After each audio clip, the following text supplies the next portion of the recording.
Soc Josefa Contijol Pratessable, poeta i narradora, però també he fet incursions en el món de la literatura infantil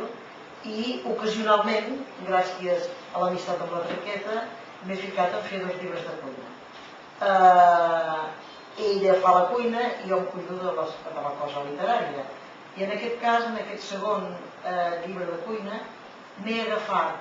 el glosari popular, les frases fetes que tenen relació amb la cuina i el menjar,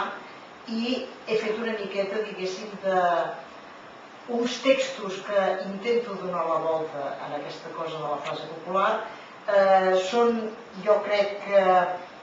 en origen transgressores, una miqueta fins i tot impertinents i amb un gran sentit de l'humor. I aleshores, normalment aquests textos precedeixen el plat, que llavors és quan entra la feina de l'Enriqueta. Jo soc Enriqueta Mercader Capellades, jo soc bibliotecària i mestra, i de cuinera, no de professió, soc cuinera de casa, però que m'agrada molt la cuina, i en aquesta aventura hi he entrat per culpa de la Josefa, perquè venint a dinar a casa ens vam animar un dia a fer un llibre de cuina molt diferent, i va ser aquesta història de fer els personatges i fer el glosari, ajuntant-hi unes receptes.